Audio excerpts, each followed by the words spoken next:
So, good morning, everybody. We're going to start today's session by talking about the basic language of the law of civil litigation. And to do that, we're going to look at three things. The courts, we're going to look at a claim form and a defense, which are the documents you use in litigation. And we're going to look briefly at the rules of civil procedure. Now, that is a chart of the courts. You should have it in your handout. So please take a minute to have a quick look at it. Those are the Royal Courts of Justice, the Strand, WC2. That is the side of the Royal Courts of Justice. That is where we will be visiting this afternoon. I say it is not the Supreme Court, because the Supreme Court is in Westminster. It is not the Central Criminal Court. That is the Old Bailey. That's famous for the most horrific criminal trials, or the biggest criminal trials take place at the Old Bailey, which is about half a mile away. It's not far away. More pictures. Interior, very Gothic style, Victorian Gothic style, completed in 1882. The inside looks a bit like a cathedral. There's a man with a hat. I don't know what he's doing. A man with a hat outside the court. As I say, they're just around the corner and well worth a visit. So let's have a look in more detail at this chart. At the top, we have the Supreme Court. And until 2009, we didn't have a Supreme Court. Until 2009, we just had the Judicial Committee of the House of Lords, which was also the Judicial Committee of the Privy Council. And that heard cases from, well, as I say, the Channel Islands, which are the islands off the north of France, Jersey, Guernsey, those are the Channel Islands. The Isle of Man, which is in the middle of the Irish Sea, and some small Commonwealth countries.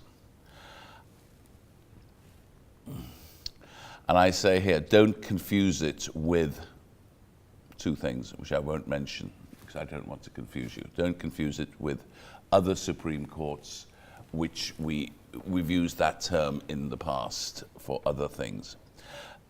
The justices used to be called law lords. It's a different building, it's a different name, but basically the same people. Although now, after 4 years, almost 4 years, the personnel is beginning to change in the normal course of things. Now, usually 5 sit on any one case. Occasionally you have 7. Now, why did we have this change? For hundreds of years, the final court of appeal had been the Judicial Committee of the House of Lords. The reason, I think, was that people realized, it took them a long time to realize, but that having the highest court in the House of Lords, which was part of the legislature, gave the wrong impression from, I suppose, a viewpoint of legal theory and political science. Because you will all, I'm sure, be aware of the concept of the separation of powers. And what you had here was the judiciary, the Supreme Court of the Judiciary, forming part, admittedly a very separate part of the legislature.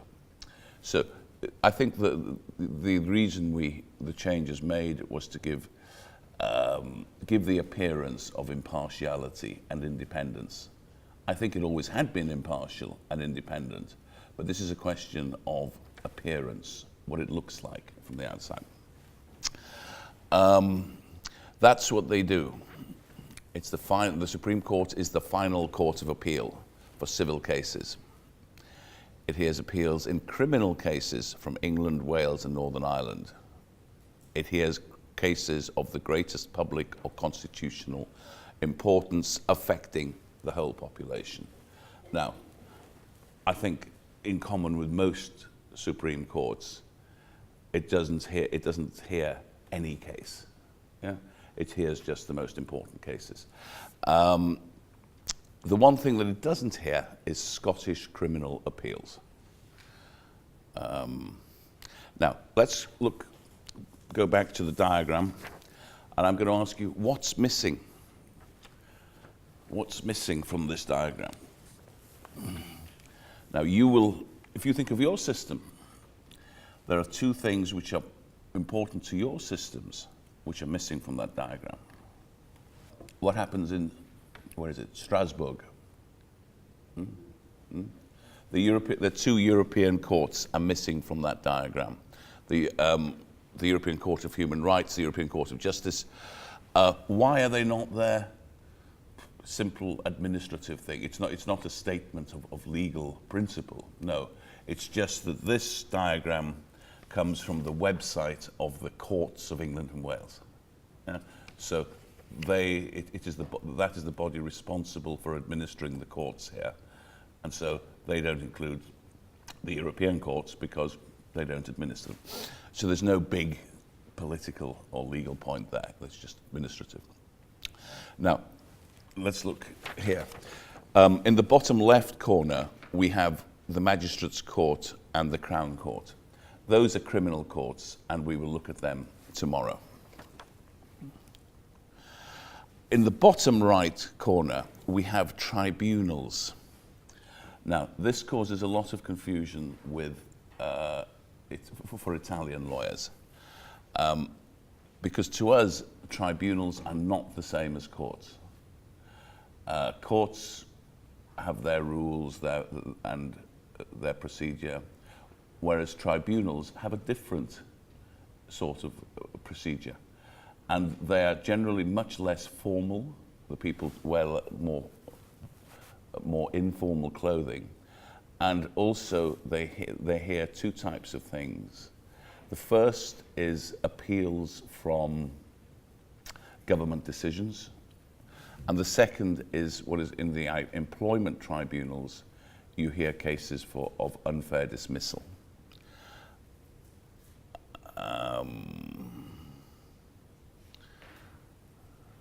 Surprisingly, that is not mentioned. The employment tribunal is not mentioned here, but that is what most people will think of when you talk about tribunals. So it's not the same as tribunale, and I think when you translate tribunale into English, you probably shouldn't translate it as tribunals.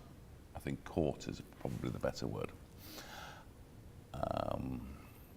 Now, above the tribunals, we have the county court. There's one in every major town and city, and these courts deal with everyday litigation, where the amount in dispute is up to £50,000.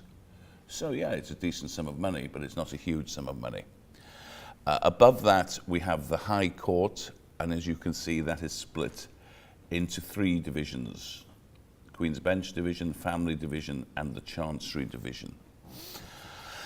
If we look at the Chancery Division, what does that deal with? Equity and trusts, contentious probate, difficult words, we'll come back to those, tax partnerships, bankruptcy, and companies court, patents court. So what do we mean by contentious probate? If something is contentious, I think Sarah gave you the word yesterday, I contend that. Yeah? It is my argument that. The adjective is contentious, and if something is contentious, it causes a lot of argument and disagreement between people. So that's what contentious means. Probate, I'm going to tell you a lot about probate tomorrow, but in brief, it is all to do with what happens when to somebody's assets when they die. Yeah, that is probate, inheritance law. So, contentious probate. Now, law firms, big law firms, are divided into what they used to call departments. They now call practice areas.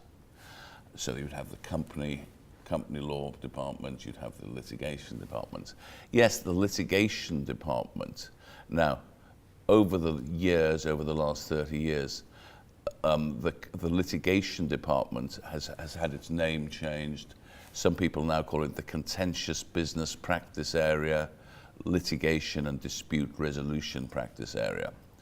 Now, dispute resolution leads me conveniently to ADR, alternative dispute resolution.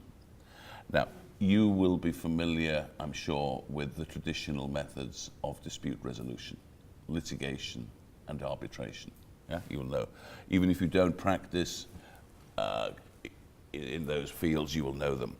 But in addition, we now have a determination or a decision by an expert, something called adjudication, something called mediation, and something called conciliation. Mediation and conciliation, here a third party is trying to get the parties to agree. They both involve a third party helping people to try to resolve their dispute, as I just said. Yeah. I think that the framework and the basis for the two processes is slightly different. And for example, the rules for the conciliation will be set out in rules established by, for example, a trade association. Whereas in mediation, I think the parties in dispute tend to decide. Now, if we're talking on the subject of dispute resolution, what influences the decision as to what method you choose? Now, usually, actually one I haven't mentioned there is cost. Yeah, that's an important factor. But I think the factors which you have to bear in mind when deciding how to resolve a dispute are these.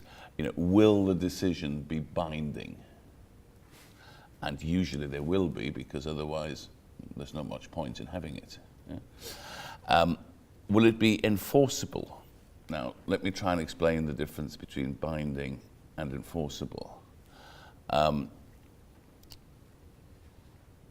What if you get a binding judgment of an English court against a company from, we'll say, X land, somewhere outside England, from X land, which has no assets in England? Can an English judgment be enforced in X land where the company does have assets? Yeah? So the whole point is being able to enforce your judgment.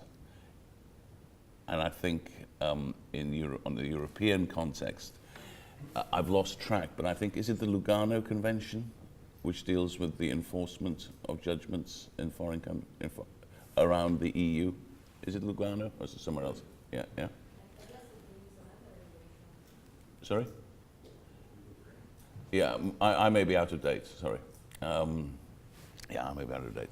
So, speed is important, technical expertise. If you have a dispute, you want the people who are hearing the dispute to understand the issues. And often the issues can be very complicated. And they can be very specialist. If the dispute is about commercial property development, it is about, or the dispute is intellectual property, about patents, it can be very specialist. Procedural flexibility, you need some, within reason, you need the procedure to be flexible. And confidentiality. Now those, one of the biggest advantages people quote, or people cite for using arbitration is the fact that it is confidential. Whereas if a dispute is heard in the courts, as we'll see today, the courts are public. Anybody can go in. And if the dispute is interesting to the media, they will be there. Yeah, they will be there every day, picking up making news out of the court case, whereas an arbitration would usually be confidential. Anyway, I'm sorry, that was rather a long aside, so a bit more on the courts. Now, the family division, you see in the middle of it's one of the divisions of the High Court. It deals with the dissolution of marriage. This word dissolution, the verb is to dissolve. You can also dissolve many other things. You can dissolve companies, you can dissolve partnerships, you can dissolve tablets. Tablets, okay? Let's say I'm not feeling very well, and I go to the pharmacy, the chemist shop, as we'd say, and I get a tablet, and he says, well, you must dissolve this in water. I get some water, put the tablet in, and bzzz, it dissolves. Yeah? So it becomes nothing. Yeah? So that's what you do at the end of a marriage. You dissolve a marriage. Sometimes you dissolve, as I say, you dissolve a company. Now, on the left-hand side of the page, we have something called the Admiralty Court. Admiralty. Do you know that word? Admiralty. Now, okay, let's go back a step. We have the armed forces, yeah, the armed services or the armed forces, the Navy, the Army, and the Air Force. Now, the senior officers are called respectively Admiral in the Navy, a Field Marshal in the Army, or a General, and an Air Chief Marshal. So that, I think, gives you the clue that the Admiralty Court is dealing with shipping matters.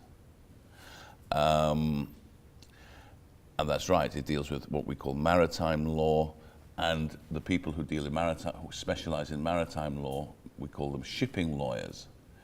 And they are very specialized, and they hang around a certain part of London where the shipping market is based. And if they talk to each other, they say, hello, you're a shipping lawyer. Yes. Are you wet or dry? Wet or dry? No. And if they say, oh, I'm wet, and that means they do bumps and scrapes, collisions and salvages. Okay? So, bumps and scrapes. Oh, I've just bumped into that. Okay, that's a bump. A scrape, I just scrape the side of it. A collision is, yeah, full on. Salvage is when a vessel has to be abandoned at sea because it cannot proceed safely under its own power. Now, there has been law for many centuries dealing with the rights of anybody who manages to rescue that vessel, because that person needs to be rewarded. So that is the law of salvage. Now, the dry shipping lawyers, they deal with charter party disputes. Now, a charter party is a contract by the owner of the ship to allow somebody else to use that ship for a journey, what they call a voyage charter party, or for a period of time. So you have charter party disputes, you have cargo claims. Cargo is what you call the goods which are carried in a ship, and often sometimes you get claims that the cargo has been damaged during the voyage. Sometimes you get claims that the cargo is incomplete, those kind of things. And the bill of lading is a special shipping law, or a special document in shipping and the carriage of goods. It is the receipt which the master of the vessel gives when if I'm sending some goods overseas to you, I will take the goods to the ship, and they will be loaded, and once they have been loaded, the master will give me what is called a bill of lading. I'm sure you must have them in Italian law, Italian Portuguese law, bills of lading.